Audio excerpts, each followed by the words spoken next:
Howdy goons, some of you know that I'm an ancient timeless being from beyond the stars who only takes this cute form to protect your sanity.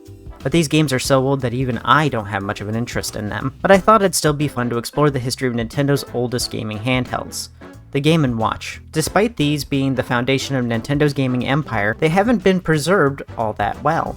Out of 60 titles with 14 million units sold, only 32 were given a re-release outside of their individual handhelds. More can be played through emulation, but I don't think all of them were preserved that way. It makes sense why Nintendo couldn't or wouldn't remake or release all of these on a different system. Some of these were tie-ins with other companies like Disney and Peanuts, so it'd probably be a pain to get the licenses for these. Also, these are so old that most people don't really have an interest in playing them. See, Game & Watch games aren't like most retro games. Old games like the original Zelda still play like a modern game. It has action, adventure, you get to fight monsters, swing a sword, and solve puzzles, and save the princess. The game can even be saved so you can pick up where you left off. Game & Watch, for those of you who don't know, is a series of LCD games where each handheld held one game only. It could only hold that one specific game, because of the limitations of using the LCD screen. Rather than having constantly moving graphics, like even some of the oldest retro games, Game & Watch has a preset series of movements and positions and will illuminate the pieces based on what's active. A game like Zelda would never work as a Game & Watch game because of the limitations. I say that, but they did make a handheld designed after the Game & Watch that has the original Zelda on it, but that one uses a real screen. Game & Watch essentially used a digital watch or calculator screen for the game, and because of this limitation, they were all high-score battle games. The most variation you might get in one of these games is a mode switch that changes the difficulty or scoring method. These are games you might find fun for the first hour or only play when you're pooping. But as I've said, just because they're old and not really on the same level as video games doesn't mean they shouldn't be archived or immortalized. Nintendo thought it was important enough to at least try, and they gave us Mr. Game & Watch, so they clearly have some form of fondness for the Game & Watch series. So I'm going to show you Game & Watch games in this series and show you how they worked, review them, and tell you how you can play each specific one, if it's possible at all. Don't worry, it won't be all black and white and beeps and boops. Most of these got remakes in the Game & Watch Gallery series, featuring full color and even Mario characters in place of Mr. Game & Watch. The first Game & Watch game is Ball, or Toss-Up as it's called in the US. Even back then we were localizing things that really didn't need to be localized. Like the majority of Game & Watch games, this unit sold less than 250,000 units, which sounds bad, but this was in 1980. The only other games people were playing were on the Atari, and at this point in Atari's history, people were starting to get a little tired of the slew of garbage being released on the consoles. This was still 2 years before ET, but the only way to play video games then was to go to the arcade, which meant having to leave home, or by buying an expensive console and games. An Atari 2600 was $200, which was like buying 2.5 Switch 2 consoles. Yes, it was that expensive. $1,100 in now money. Then the games were an additional $40. A single Game & Watch game was 6,000 yen, which was about $50 in now money. So you could get a new Game & Watch game for the same price as an Atari 2600 game, and they had better quality control, you didn't need to hook it up to your TV, and you didn't need to sit 3 feet from the TV to play.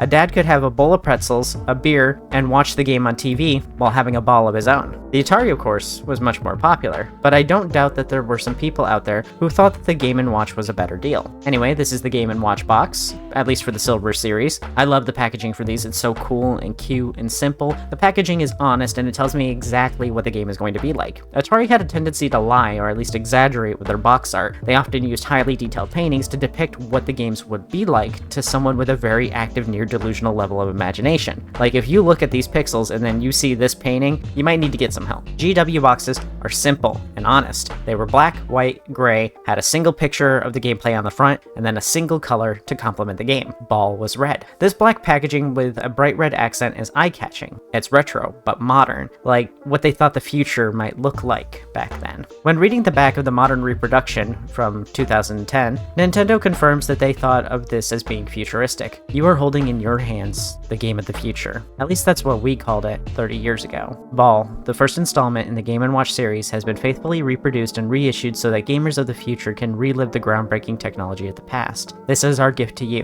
Club Nintendo members. Enjoy.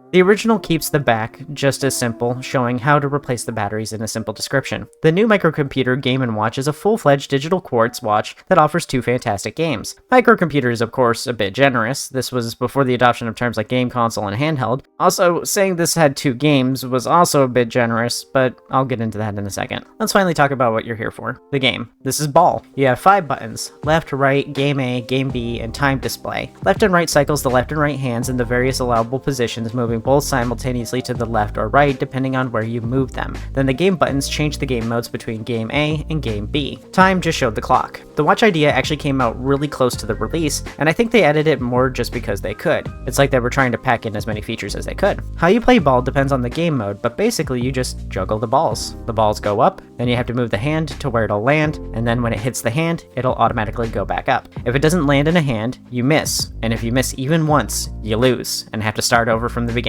In game A, you have to juggle 2 balls, and get a point for each ball tossed up. In B, you juggle 3, and for each ball caught, you get 10 additional points. The difficulty of this game is going to come from the same difficulty you get with all Game & Watch games. Since the character and balls don't move more than a few frames a second, you can't even really call these frames, but because they aren't actually animated, it can be hard to judge when things are going to land. There'll be many occasions where both balls appear to be in the same position and look like they're going to land at the same time, so you go to catch one, but miss the other. It can be very frustrating, which is why I like the Game Boy remake so much. These run at 60 FPS, so you can see which is going to fall first most of the time, and they can be more generous in the timing by some of these games extending the timing window to collect things. Ball is unfortunately one of the few Game & Watch games that didn't receive a remake, so in order to play it, you'll need to buy the reproduction handheld from Nintendo that came out 15 years ago on secondhand stores like eBay. These are still plentiful and cheap. You can even find the originals on Japanese auction sites for close to their original price, just, 50 to 60 bucks. But there wasn't a video game re-release outside of the cameos in games like Game Boy Camera or its release on the DSiWare. So the only practical way you'll be able to play this is through MAME emulation and finding compatible ROMs. Now, I'm not someone who hates emulation. I prefer it actually because of sites like Retro Achievements making them better. But this is one of the rare cases where emulation just doesn't do a good job of faithfully recreating the experience. I don't know why they didn't remake it, but this was part of the Silver Series, or the first series of GW games, so I have a pretty good idea why these weren't remade. These were originally made by Gunpei Yokoi while he was on the train watching someone play with a calculator. I can imagine him now watching someone type 80085 into the calculator and giggling. I love Mr. Yokoi though. He made my favorite video game system, the Wonder Swan. Anyway, Mr. Yokoi made this concept up for Ball and brought the idea up to Nintendo, and they said, sure, if you can come up with 3 more games. He struggled to think of just Ball alone, but he agreed anyway. Yokoi thought it was a pretty novel idea. He said it was a novel application of old technology, making the old new again. Later on in the future, Ball was received pretty negatively from some outlets like Nintendo Life calling it primitive or unsophisticated compared to games near the end of the Game & Watch's series. I'm guessing Nintendo agreed and thought Ball wasn't worth giving a second life. This was just the first iteration of the idea, so they weren't really sure of how they could push this idea. It's a creative idea, but they made better later, which I 100% agree with. Out of the 30 or so Game & Watch games that I played, this is probably one of the least engaging ones. It can be played 100% on autopilot. Your eyes will glaze over as you're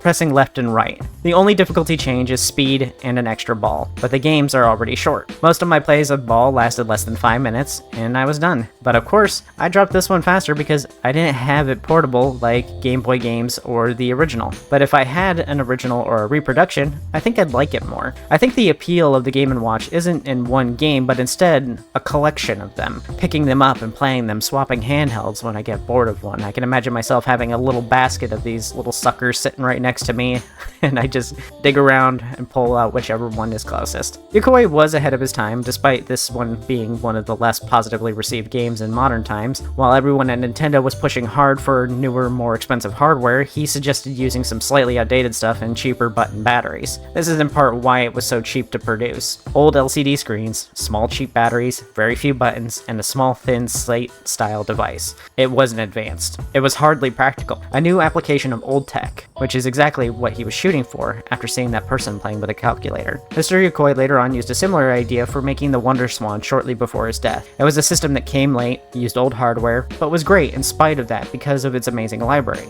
A great reminder to modern gamers that power doesn't always mean the system is good. It's about the games that it has. Mr. Yokoi was simply built different, and I'm starting to think that we won't ever see another designer like him in your lifetime. I'll live forever, so I might see another Gunpei Yokoi in my lifetime. But we really do need a new one now. People are struggling, and games are expensive, and looking like a luxury for only the most well-off of gamers. We really need someone to come along and make a cheap system with good games. I would sell my second spine for a new $100 portable gaming system. Before I give a score, I think you should try at least one Game & Watch game in your life, but this isn't the one. This one is the first, but with how difficult it is to get one that gives you an authentic experience, I'd say it's entirely skippable, unless you really like the novelty of it or just want it as a, piece that you can show off. When I think Game & Watch, I think of Ball, but when I think of a good Game & Watch game, I think of Egg or Greenhouse.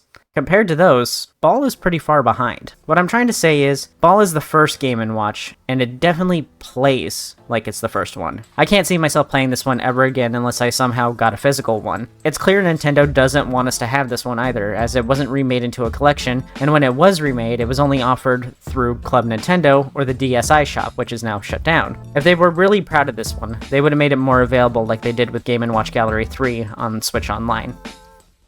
Thanks for watching. If you want to have a ball, check out my other videos and subscribe for my games and or watches. Oh, maybe I'll even do both. That sounds exciting. Games and watches? I'll see y'all later. Bye.